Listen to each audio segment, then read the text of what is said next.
Si tu me dis que Rudy Garcia il a le niveau pour entraîner le Napoli, alors Balerdi il a le niveau pour jouer au Real Madrid. De Laurenti pense que le mec, il dépense 1 euro, il meurt. Guardiola, meilleur coach de l'histoire, c'est même pas le meilleur coach de l'histoire du Barça. Il faut arrêter avec Payet, c'est un grand joueur. Marquinhos, capitaine du PSG? Non mais arrête, il a le charisme d'une nuit. Raphaël Leao du Milan AC est une immense fraude. Alex Ferguson, c'est juste un guirou qui a eu beaucoup de moyens, c'est pour ça qu'il a réussi. Elle a dit Diouf, c'était pas partie des légendes du football. Si t'enlèves le championnat anglais, allemand, espagnol, italien, portugais, lituanien, la Ligue 1 c'est le meilleur championnat européen. Salut à tous, je suis super content de vous retrouver pour un nouvel épisode du FC Copain. Alors, pour m'accompagner aujourd'hui, je suis avec Après des Signaux. Salut mon copain. Salut mon copain. Comment ça va mon copain aujourd'hui? Ça va, bah écoute, nickel. Hein. J'attends de te... Ça te hype un peu, un petit à son prime, tu choisis qui entre Andrei Shevchenko et Didier Drogba? Ça te chauffe un peu? Oui, bon, pour moi la question est déjà répondue avant de la poser, mais... Ah, c'était ça que je voulais entendre, c'était ça. Je voulais entendre tout de suite de l'invective, c'est ça. Ah, ça va, c'est gentil là. Donc on est d'accord, bon, on arrête tout de suite, c'est Shevchenko qui est au-dessus. Voilà, exactement. Bon, c'est bien, j'aime bien quand on commence avec des passions. Bon, surtout quand ils portent le même maillot à Chelsea, c'est... Oui, là, on a fait en sorte quand même de les différencier un peu, même si on va en parler pendant notre débat, ils ont joué un petit peu ensemble. Donc, pour ceux qui auraient pas compris, donc on va partir sur un à son prime. Tu choisis qui entre Andrei Shevchenko, et Didier Drogba. Je vais défendre l'ami Andrei Shevchenko, pendant qu'Après des Signaux, lui, va défendre l'ami Didier Drogba. Toujours ok, mon copain? Parfait. Bon, pour ceux qui n'auraient pas vu les dernières vidéos de ce type, on reprécise un peu. Donc, dans ce débat, on va s'arrêter sur les carrières en club, en équipe nationale et sur le palmarès dans un premier temps, et on va confronter un peu les stats. Et dans un second temps, on va faire un peu plus de sensibilité foot, où on s'arrêtera sur l'importance du joueur dans l'équipe, sa régularité, son charisme et la durée du prime. Donc, on est toujours ok, mon copain? Bah oui. Nickel. Bon, écoute, allez, avec notre ami Andrei Shevchenko. Donc moi en club, on va commencer en club. Moi j'ai 663 matchs et 337 buts et accessoirement 99 passes décisives. Bon, après les passes décisives, c'est plus en option, mais donc 663 matchs, 337 buts en club. Pour l'ami Shevchenko. Toi, ça donne quoi en club, juste en club. Là, je parle juste véritablement en club. Donc, pour rappel, Shevchenko, c'est assez simple. Dynamo Kiev, AC Milan, Chelsea et Dynamo Kiev.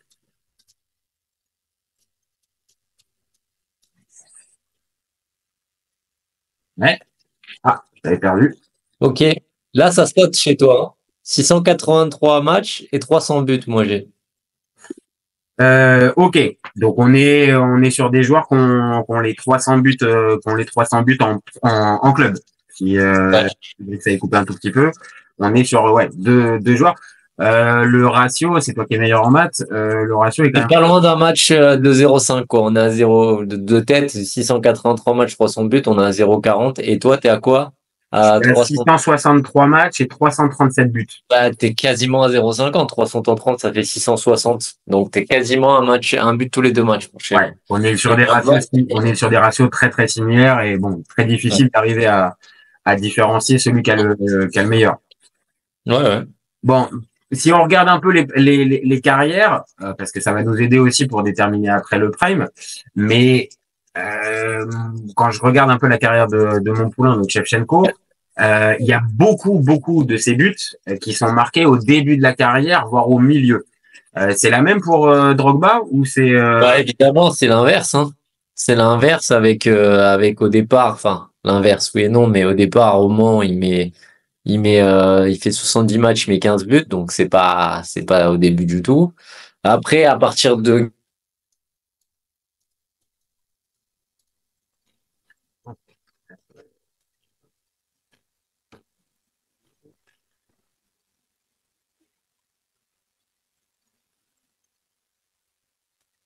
après Chelsea, bah ça descend doucement, mais ça continue quand même un peu. Il met une vingtaine de buts. De tout ça, je te le fais sans les fiches, mais il met une vingtaine de buts en Chine et il marque aussi en Super League. Mais ouais, il a marqué beaucoup au milieu de sa carrière et pas au début et un peu moins sur la fin. Mais contrairement à Tchevchenko, il a maintenu le rythme, quoi. Il s'est pas C'est effondré. ça, parce que ça a encore coupé un petit peu. Mais oui, c'est que J'essaie de continuer. on va dire c'est dans la deux, on va dire il performe plus jusqu'à la fin de sa carrière, peut-être pas jusqu'à la toute fin, mais on va dire dans la deuxième partie de sa carrière, à l'inverse d'un Shevchenko qui est plus décisif et important dans le début de sa carrière. Donc déjà, ça peut nous aider un peu à situer le prime. Il y en a un qui va être, je pense, un peu plus tôt que l'autre.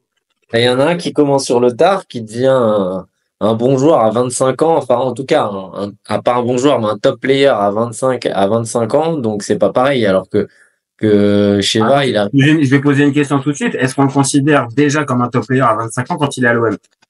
Non, mais j'ai dit 25. Là, c'est une question, je te pose la question. Est-ce que sa saison à l'OM, est-ce que sa saison à l'OM le fait basculer, on va dire, non, je dirais non. Top player?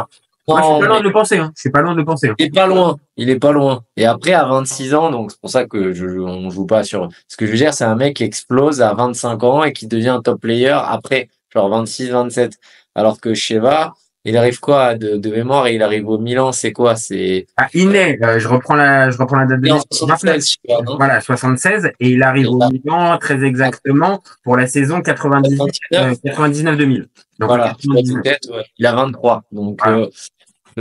Il est plus jeune, non, mais il est un peu plus jeune, voilà. Après, et surtout, il a un background plus solide, même si. C'est ça, parce que à la limite, là où on peut peut-être comparer, c'est un triplé, je m'en rappelle, contre Barcelone. Contre Barcelone avec le Dynamo Kiev, c'est ça. C'est-à-dire que là où Didier a peut-être mis plus de temps à exploser en club, parce que différentes. Et puis je vais même pas. On va pas comparer le championnat ukrainien qui fait avec des champions où il est explosé et le Mans, quoi. Et même de l'autre côté, c'est l'avantage encore plus, on va dire au début des années 2000, c'est-à-dire que le club ukrainien va avoir quand même une exposition que va pas avoir un joueur qui se retrouve en Ligue 2 comme c'était pour Drogba. Donc c'est vrai que à ce moment-là, comme tu as dit, il a un background qui est déjà un peu plus fourni quand il arrive au Milan. Et là où il est très fort, c'est aussi une des raisons pour lesquelles je vais le défendre, c'est qu'à partir du moment où il arrive au Milan, il prend l'épaisseur nécessaire et il prend l'épaisseur suffisante pour devenir l'attaquant référence et sans trahir grand chose de notre débat, il va devenir à un moment donné même Ballon d'Or au Milan. Ouais.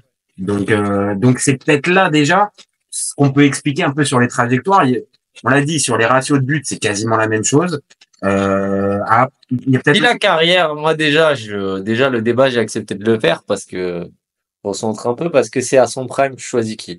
Parce qu'en termes de carrière, et je vais le dire dès maintenant, pour moi, Drogba, il fait une meilleure carrière parce que j'entends pas qu'un mec puisse s'effondrer comme ça en partant à Chelsea et tout ça. Et pour moi, à son prime, il y a débat de savoir qui est le meilleur. Mais en tout cas, en termes de carrière, il n'y a pas de débat parce que Sheva, et ça, je sais pas si tu me rejoins, je suis peut-être dur, mais j'étais très déçu, quoi.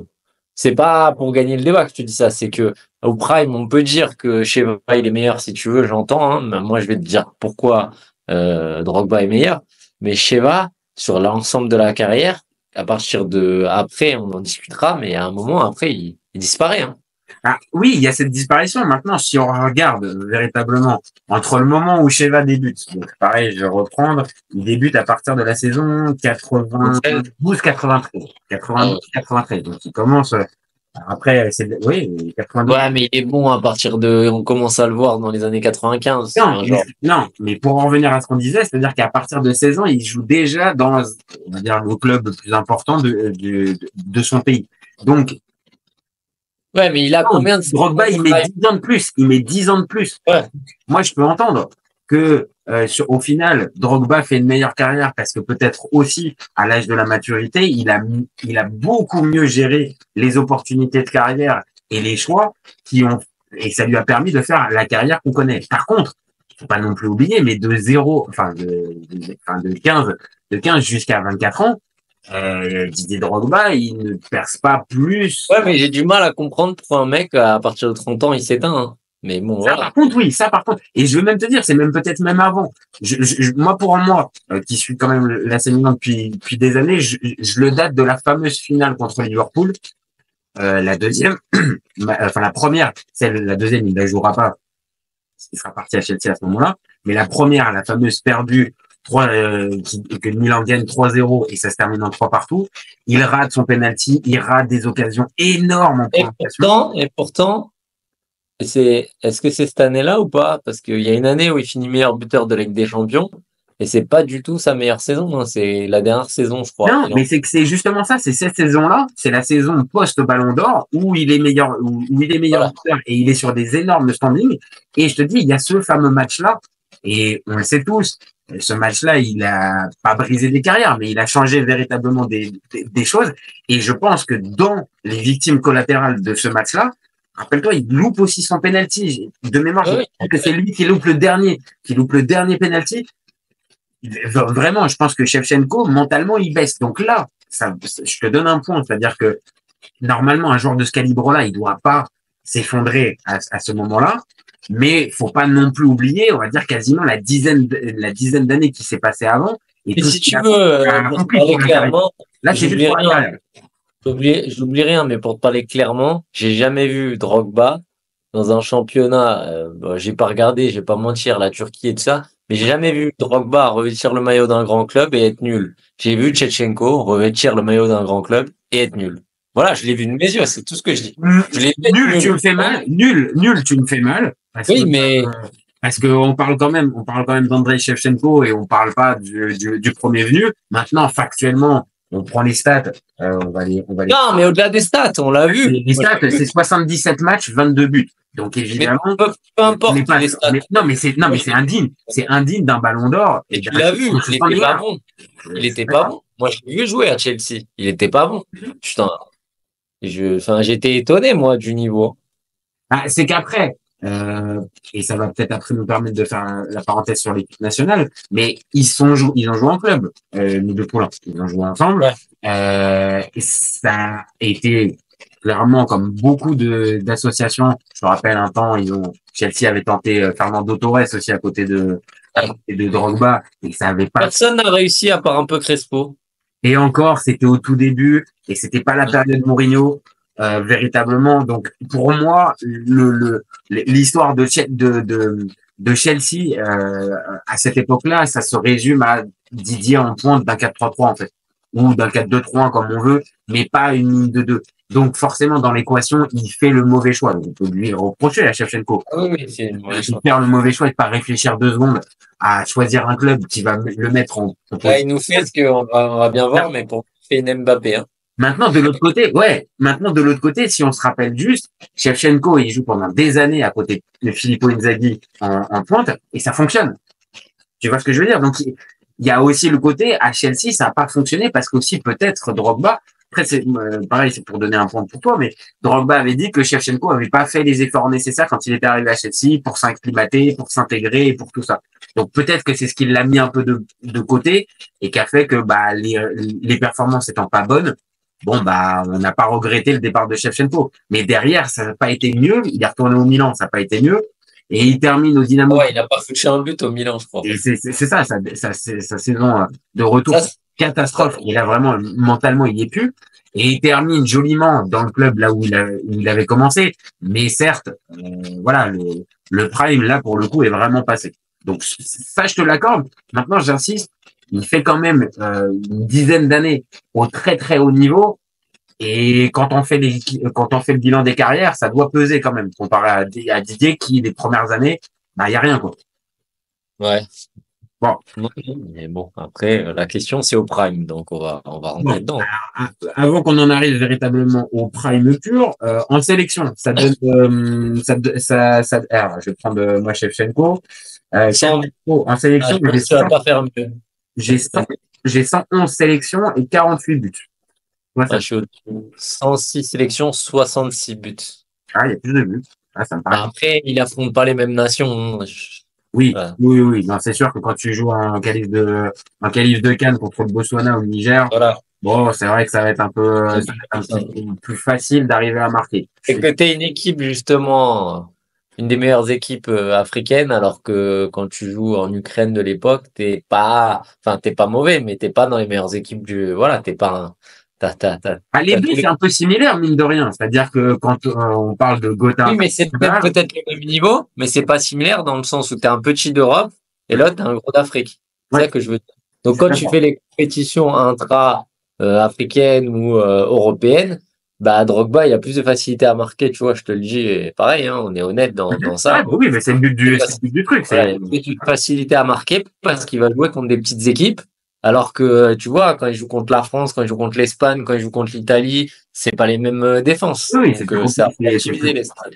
Je suis d'accord, et c'est peut-être ce qui va expliquer qu'il y en a un, parce que il y avait une vingtaine de buts de plus pour le même nombre de matchs, ouais. C'est ça, et qu'il y en a un, c'est ton poulain Drogba, qui participe à 3 Coupes du Monde, 2006, 2010, 2014, alors que Shevchenko ne participe qu'à une seule Coupe du Monde, et un après, seul... les deux, ils m'ont pas marqué, hein, dans les Coupes du Monde, hein. Enfin, ils ont pas, Drogba, j'ai jamais vu bon aux Coupes du Monde, vraiment. Shevchenko, je sais pas, sa Coupe du Monde.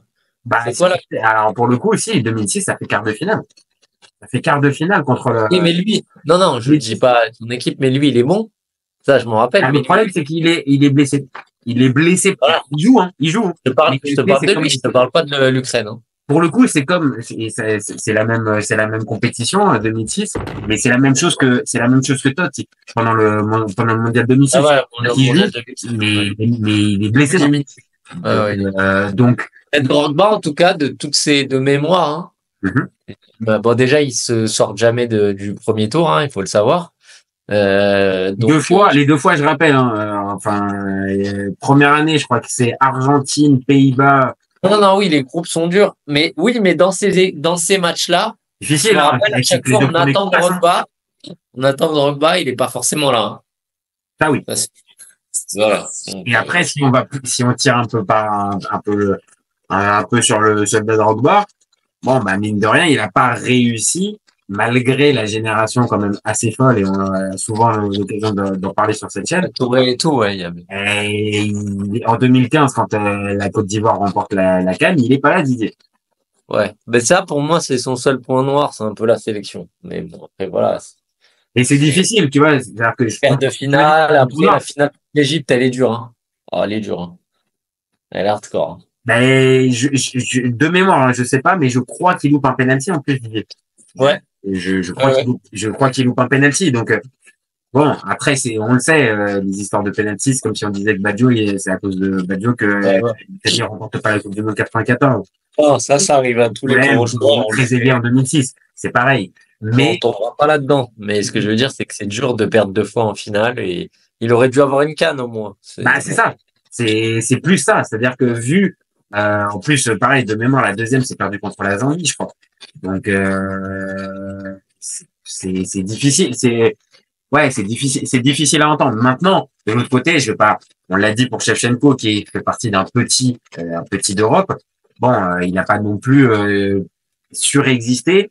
Il participe à cette épopée, je pense qu'on peut le dire pour l'Ukraine, parce que faire quart de finale de Coupe du Monde, bah, c'est un truc historique qu'ils n'ont pas jusqu'à présent refait. Et de l'autre, il participe à l'Euro 2012 avec l'Ukraine. Ils sont dans le groupe de la France. Bon, il marque, je sais plus si c'est contre la Suède, je crois, au premier match.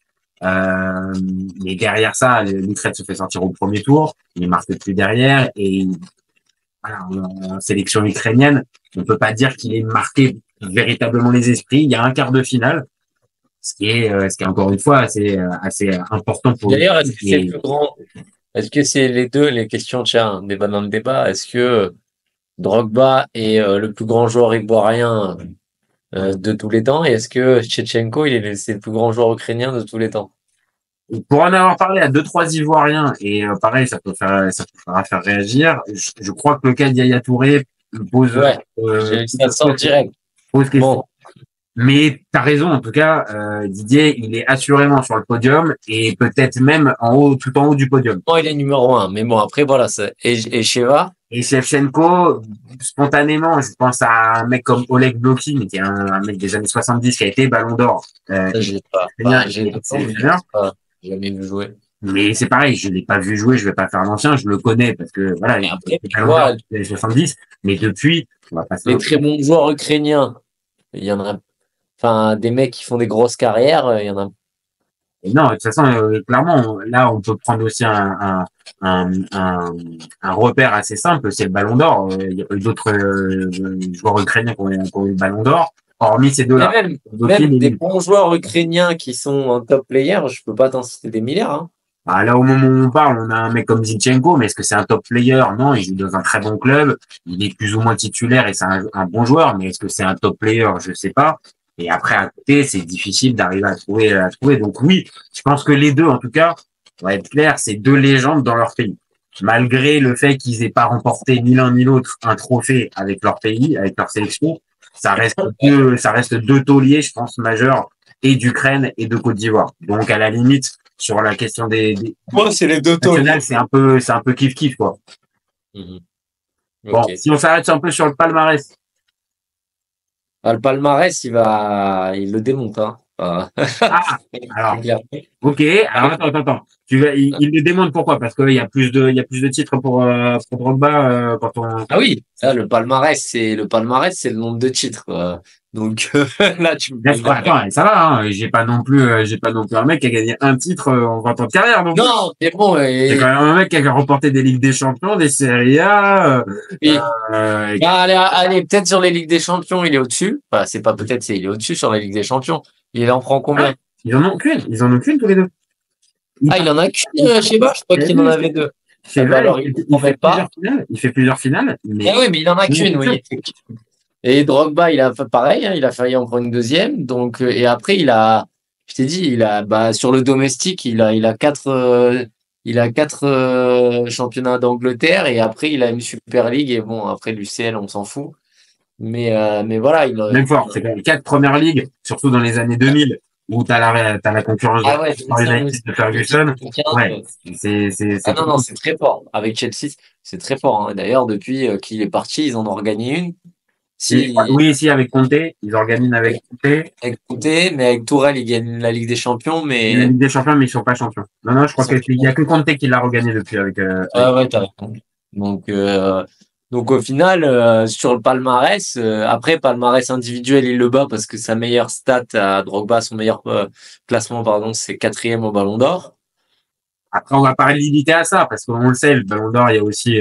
Moi, franchement, c'est pas pour gagner le débat sur ça, mais le Ballon d'Or, c'est vraiment un truc que je m'en fous, quoi. Il y a des on le note. Maintenant, est-ce qu'on lui donne une véritable, réelle importance dans ce débat? Non, on voit bien, c'est un argument. À aucun moment, c'est déterminant ou décisif. En tout cas, à mes yeux. C'est juste un repère, pareil. Il y en a un qui a été Ballon d'Or, l'autre qui l'a pas été, mais c'est quoi, Drogba? C'est 4e, tu m'as dit? 4e en 2007. On parle pas d'un joueur qui a été 18e avec... Non, mais après, il est pas vraiment, il était top 10 souvent, mais il est pas plébiscité. Enfin, tu vois, il est pas hyper bien classé, je trouve. Après, bon, il y a beaucoup de joueurs aussi dans ces années-là, mais. On se citer à cette époque-là, hein. La concurrence, c'est souvent, sans faire les vieux rabat-joie, ça ressemble un petit peu aussi à un âge d'or en termes d'individualité foot à cette époque-là. Ne serait-ce que juste, un mec comme Meto, qu'on a souvent comparé à Drogba. Bon, c'est difficile, hein, d'arriver à se faire une place dans ce... Non, et puis en plus, lui, il se prenait déjà les 2 premiers qui trustaient. Il s'est pris toutes les années Ronaldo Messi, lui. Donc, ah oui, à la différence de Shevchenko, qui du coup est déjà sorti du game. C'est pour ça que je te dis que c'est à relativiser. À partir du moment où les mecs, ils ont fait que gagner les ballons d'or, c'est très dur de dire, voilà, Sheva, il aurait été, il y aurait eu Messi 5 ans avant, ou tu vois, je suis pas sûr qu'ils le prennent, hein. Enfin, c'est à relativiser. Non, t'as raison. On est obligé de préciser qu'avec un mec comme Messi et comme Cristiano Ronaldo qui arrive, qui débarque dans ce classement des ballons d'or, évidemment que toute la concurrence, ça va être difficile. On l'a dit à certains moments pour un joueur comme Neymar. Lui, un tas d'autres. Son prime, c'est quoi? C'est Drogba, allez, ouais.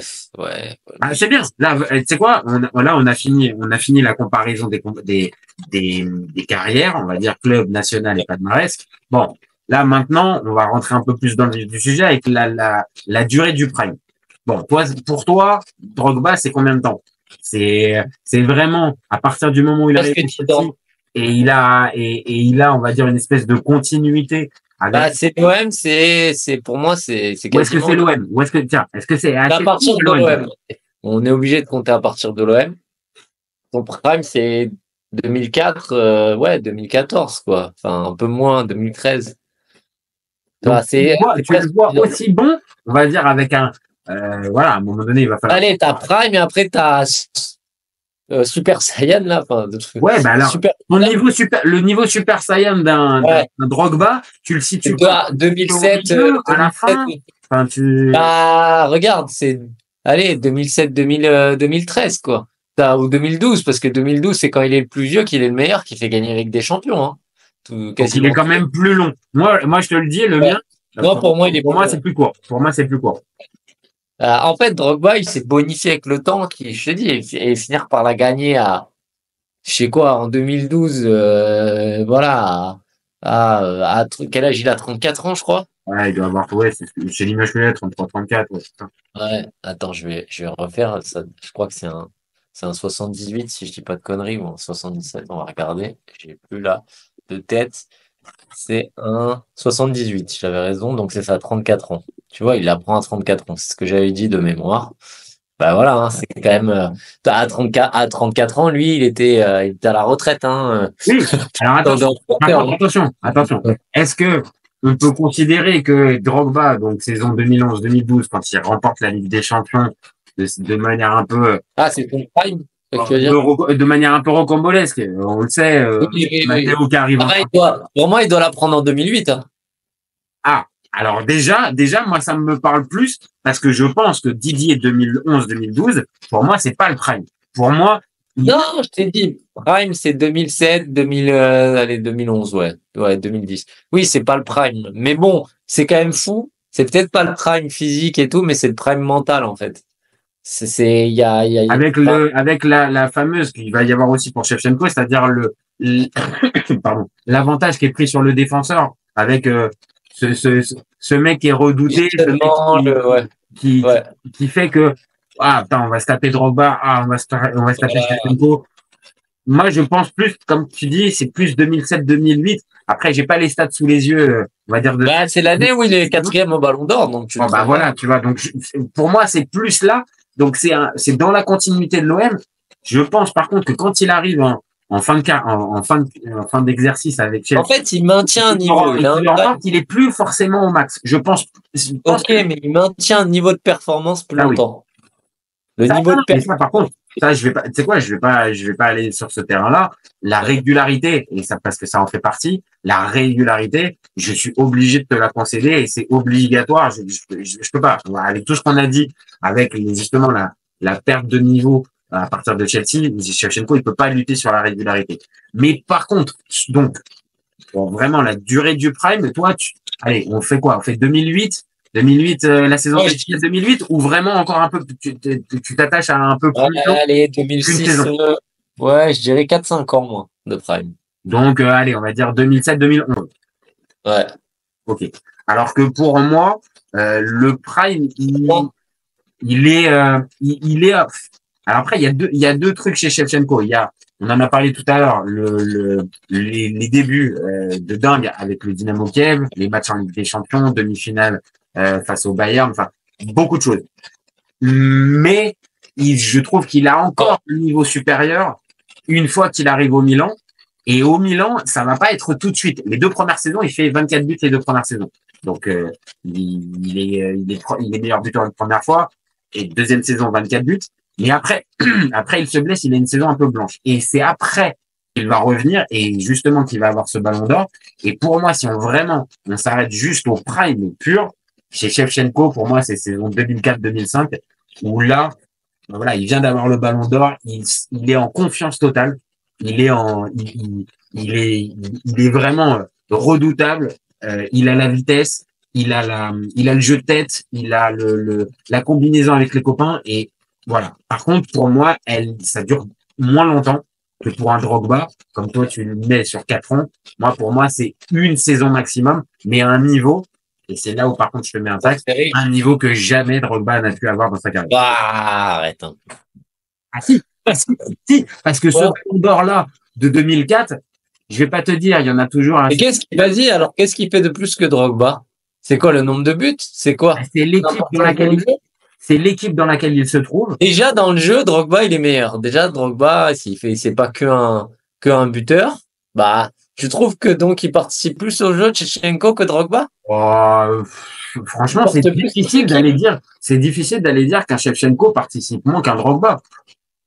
Moi, je trouve, là, on fait pipeau, Drogba. Là, il y a pas de problème. Là, je te dis, ok, il y a pas de ouais, mais attends, je t'ai pas dit que c'était pipeau. Je sais pas mais c'est quand même pas l'attaquant qui prend la balle au milieu de terrain, qui décroche et qui va, enfin. Qui va pas orienter le jeu, mais par contre, il va pouvoir te casser des lignes en prenant le ballon un peu plus loin. Il a une vitesse que n'a pas Drogba. Il a un jeu de tête qui est pareil, qui n'est pas celui de Drogba si tu veux, mais qui est quand même très très bon. Ah, j'ai cru que tu me disais qu'il était plus rapide que Drogba. J'ai eu peur. Non, mais qu'il soit plus rapide que Drogba, Shevchenko, ça paraît évident. Par contre, non, qu'il soit pas plus rapide. Il est pas plus rapide. Toi, tu me fais peur parce que je comprends pas. Drogba, il est bien plus rapide que Shevchenko, on est d'accord. Shevchenko moins rapide que Drogba, mais tu veux me faire avoir une attaque ou quoi? Non, mais c'était une mobilette, Sheva! C'était une mobilette! Oui, mais attends. On va pas parler de la même chose, c'est toujours pareil. C'est-à-dire, sur l'axel? Ou sur l'axel, surtout sur la vitesse pure. Arrête, il faut s'en mettre tous les deux, je te le dis, il y en a un qui met une fuite à l'autre au prime. Non, là, pour le coup, j'ai pas les stats. Quoi? De vitesse. Attends, on va regarder ça, la vitesse pure. Tu le vois en vitesse pure? Je sais pas, j'ai un peu que tu parles. Quand il fait, justement, tu vois, quand je te disais le doublé qu'il marque contre le Bayern quand il est avec le Dynamo Kiev. J'ai jamais vu Didier aller à cette vitesse, hein. Il allait vite, hein, Didier. Mais t'as jamais vu, tu l'as pas mesuré, c'est ton impression. Non, mais bon, je le voyais. De toute façon, il prenait rarement la balle du milieu de terrain pour aller mettre des fuites aux joueurs, hein. Réellement, Drogba, c'était un joueur de surface. C'est plus un joueur de surface. C'est ça, moi, ça. Qui participe plus, oui. Tu vois, peut-être. Allez. Déjà, la frappe de balle, je trouve que il a une frappe, l'autre, il a une frappe. Attends, laisse-moi finir. Là, t'as dit non, j'ai même pas commencé. Je commence à dodeliner déjà, tu vois. Non, mais il est plus adroit, Sheva, mais la frappe, elle est plus puissante de Drogba. Allez, vas-y, frappe plus puissante pour Drogba. Sur la vitesse, je veux dire, il faudrait qu'on ait, demain, j'ai pas regardé, la prochaine fois je le ferai sur les attaquants, mais il faudrait qu'on ait, parce que tu sais, l'impression et le réel, parfois, si demain, tu vois un mec qui attends, je vais te donner un truc. On va pas se dire, toi et moi, qu'on va prendre les jeux vidéo comme référence. Mais on a joué, toi et moi, à FIFA, à PES. Il avait plus en vitesse, c'est ça que tu vas me dire? Il y en a un, je te le dis, il avait toujours les notes enfoirées en vitesse, c'était Sheva. Franchement, Sheva, il était incroyable en vitesse. Je vais pas te dire que je le prenais pour rien, parce que je l'adorais. Mais ouais, ok. Mais bon, après, ça reste un détail. Dans le jeu, c'était sur ça qu'on n'était pas d'accord. Est-ce qu'il y en a un qui participe plus au jeu? Allez, je peux faire la tête, tu trouves que Sheva, il est meilleur de la tête que Drogba? Ah non, de la tête, non. De la tête, non. Ah, parce que là, j'arrête. Après, non. Et pourtant, il était bon, Sheva. Il avait un très bon timing. Ouais, mais Drogba, Drogba, c'est, je pense, sa qualité numéro 1. Parce que aussi. Je pense que c'est un des meilleurs, je sais pas, tu pourras m'en citer, peut-être, qui c'est qui était meilleur de la tête? Costas? Non, en plus, c'était bon. En plus. Limite, non, Costas, ouais, si tu lui enlèves la tête, c'est compliqué, hein. Là, tu vas vite le mettre dans la tête. Lewandowski? Non, même pas, hein. Lewandowski, non, Harry Kane, un bon genre de tête, quand même. Il y avait Jean de Macoun. Il avait une détente de dingue. Il faisait 1m60. Il avait une détente de taré. Mais pas pour faire des décalages. Drogba, c'est tous les ballons, il les prenait à la lutte. Non, et là où je te rejoins, c'est qu'en fait, il y avait ce côté chez Drogba qu'on peut retrouver, c'est-à-dire qu'il y avait le côté plus utile aussi au collectif. Donc on le sait, sur les côtés arrêtés, il n'hésitait pas à faire du temps. Giroud, il est fort, hein. Giroud, très fort. Giroud de la tête, ouais. Je pensais de cette époque-là, en fait. Mais non, tout confondu. Si genre, je te fais un top 5 des joueurs de la tête, là, comme ça. Moi, je mets Drogba dedans. Ouais, non, spontanément, je suis d'accord. Là, j'arrive pas à avoir d'autres noms qui me viennent, mais oui. Yann Kohler? Ouais, mais c'est trop facile. En plus, limite. En plus, c'est pas vrai, hein. Franchement, il faisait 2 m 2, mais vraiment, Non. c'était pas là où il était le meilleur. Parce que, Non. pareil, à ce niveau de... Peter Crouch. Même pas, hein. Je sais même pas. C'est grand, en fait. Voilà, Non, c'est- plus t'es grand, après, t'as plus le même timing. Tu peux pas mettre la même impulsion. Maintenant, oui, c'est peut-être plus simple pour les choper, les ballons. Valbuena? Qui? Valbuena. Il y a eu, celle-là, elle est belle parce qu'il y a eu le oh, J'ai entendu le ENA, et en fait, je fais quoi? Et après, ah, non, putain, non. et j'ai laissé exprès, elle est belle. On l'a Mathieu, non. Bon, là, on va pas le continuer. Là, on est en train de dériver. On est en train de dériver. Et si on commence à parler de Mathieu Valbuena pour trouver quand on parle des meilleurs joueurs de tête, c'est que vraiment, là, on a dérivé. Donc, Ça va, c'est pour la vanne, vas-y. on va se remettre dedans. Et Maintenant, attends, un autre truc qu'on doit mettre, et après, il ne reste plus que 2, il nous reste le charisme et l'importance dans l'équipe. Donc, charisme. Charisme, je suis pas objectif, hein. Charisme, je pense que je vais te faire une passe D. Je pense que charisme, il y a peut-être plus de charisme chez Didier. En fait, Sheva, c'est le bon, il fait, comment dire, le bon gars, enfin, il y a pas trop de, Bah, il fait pas de vague. Il fait pas de vague. Et pourtant, Drogba, il a jamais fait les choux gras de la presse ou quoi. Il a putain, chou Pas la gras. presse ivoirienne, si, mais Oui, mais- mais ça a jamais été le mec qui, en Angleterre, il a jamais fait de trucs, tromper sa femme, sortir en boîte, machin, arriver en Ferrari, enfin. Mais en revanche, ouais, physiquement, déjà, je pense qu'il y a un truc physique. ouais, il impose peut-être plus. Il impose. Sheva, Sheva, peut-être. physiquement, il fait gendre idéal. Oui, Donc, oui, oui. du coup, il a moins de charisme, quoi. Tu le mets dans une pièce, tu le vois moins. Même Oui, si non, sur ça, je suis d'accord. Pareil, je défends Sheva, mais sur le charisme. il est très beau gosse, Sheva, mais trop lisse un peu lisse.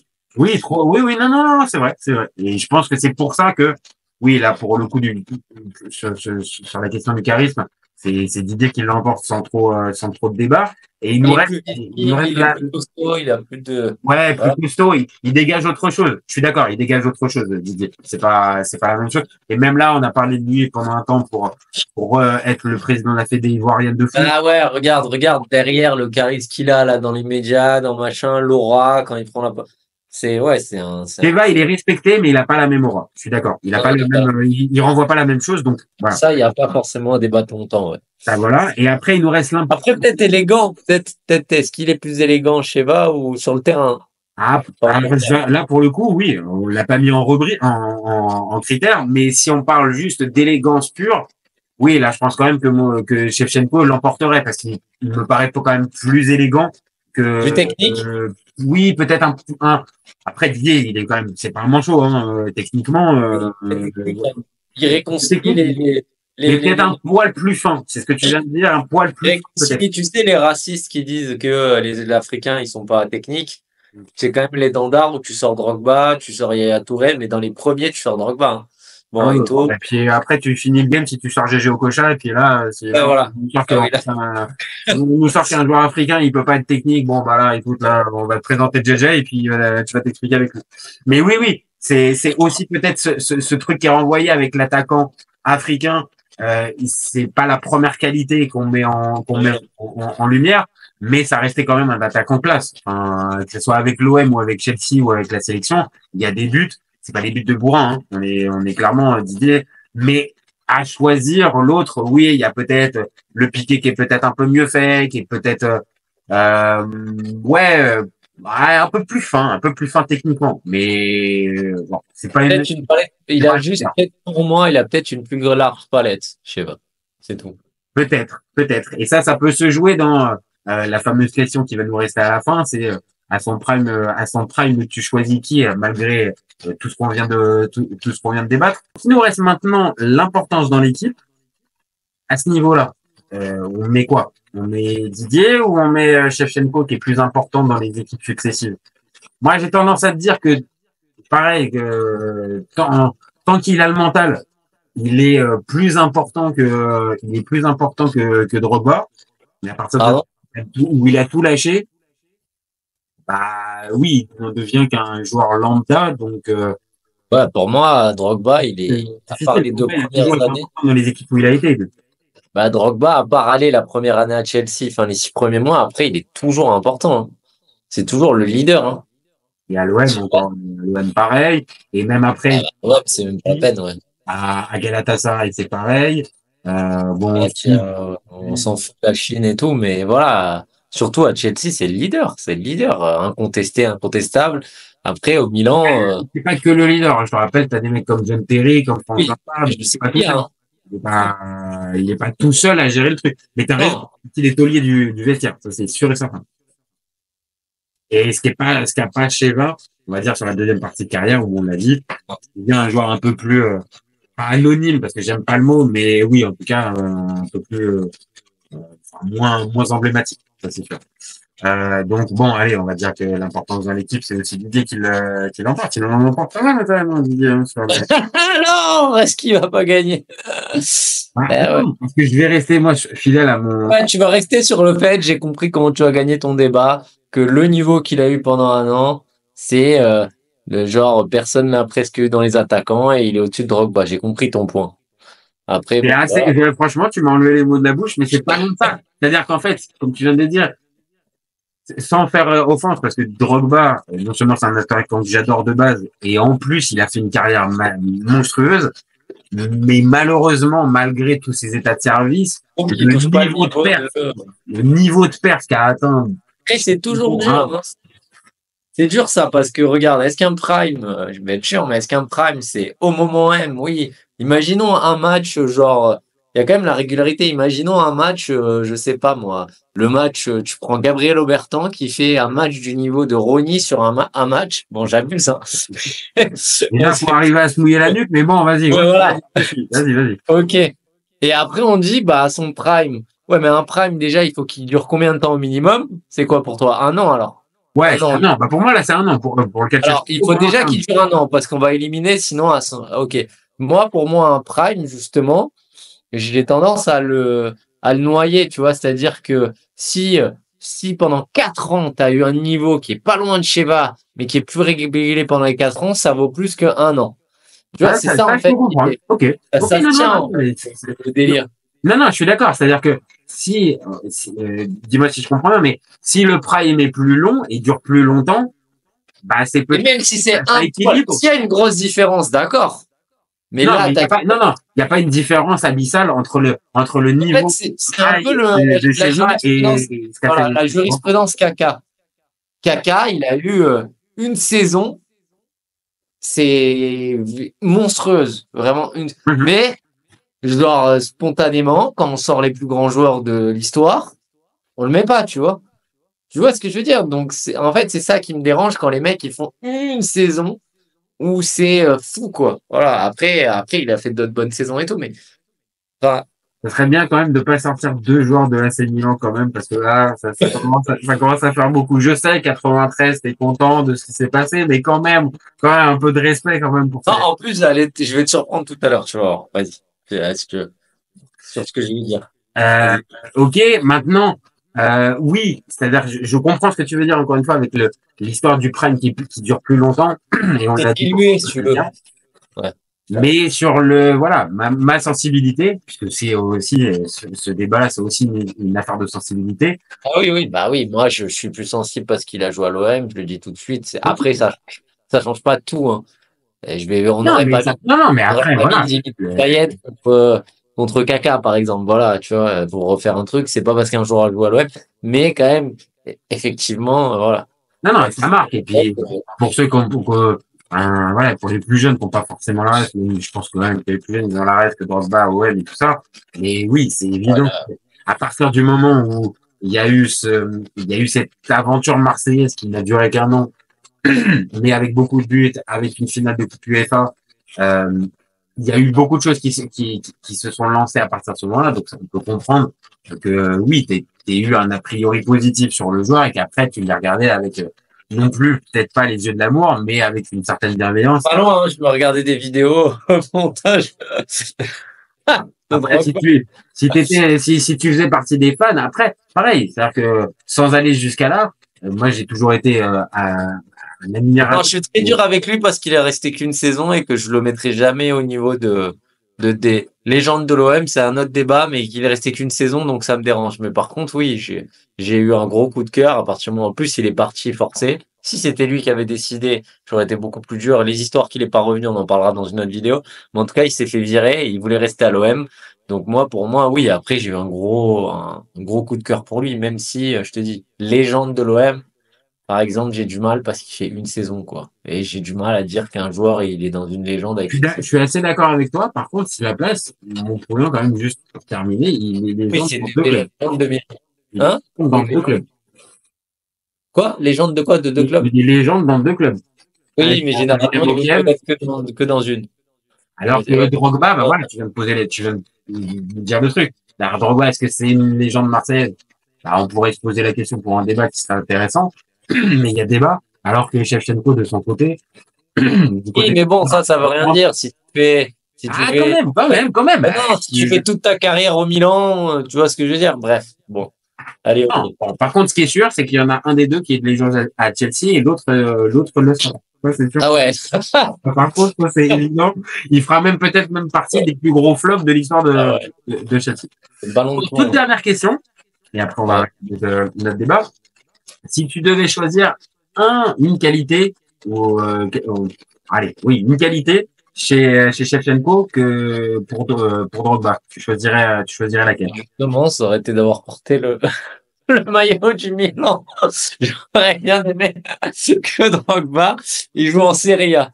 Ça, non, vraiment. Et peut-être, je vais te dire, peut-être que s'il avait porté le maillot de l'AC Milan, peut-être que j'aurais eu du mal à faire ce fameux. Non, mais j'aurais aimé voir ça. Drogba en Serie A. D'accord. Après, toi, c'est juste un kiff que t'aurais aimé. C'est pas une qualité. La qualité, je vais te dire la vérité, je pense à mon avis, tu vas me dire si je me trompe, mais je pense que le pied gauche est bien meilleur chez Shevchenko. Je pense aussi. Parce que Drogba, il on va pas dire qu'il lui sert qu'à monter dans le bus parce que ça serait con, mais clairement, il a pas de facilité avec le pied gauche, Didier. Non, mais l'autre, c'est incomparable, quoi. Et moi, si je devais choisir, on l'a dit tout à l'heure, c'est pareil. Jeu de tête.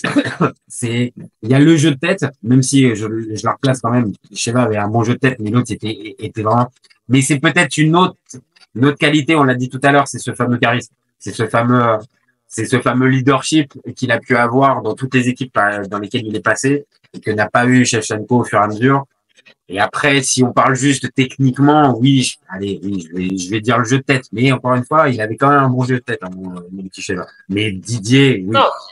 Voilà, c'était au-dessus. Donc, à la limite, qu'il upgrade son niveau de jeu de tête avec celui de Didier. Voilà, c'est ce que je prendrais. Et ça reste deux attaquants complets quand même. Je veux dire, Drogba, il y a une occasion du gauche, il la met quand même. C'est pas non plus le mec qui va. C'est ça. Et de la même manière, une occasion de la tête avec une tête un peu difficile pour Shevchenko, il peut quand même arriver à la cadrer.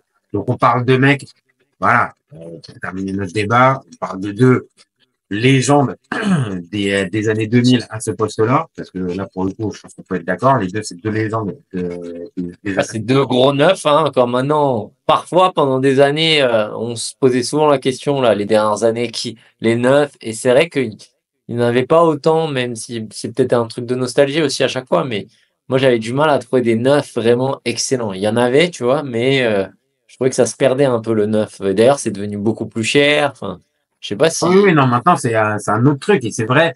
On l'a dit tout à l'heure, il y avait une certaine densité à cette époque-là qui faisait.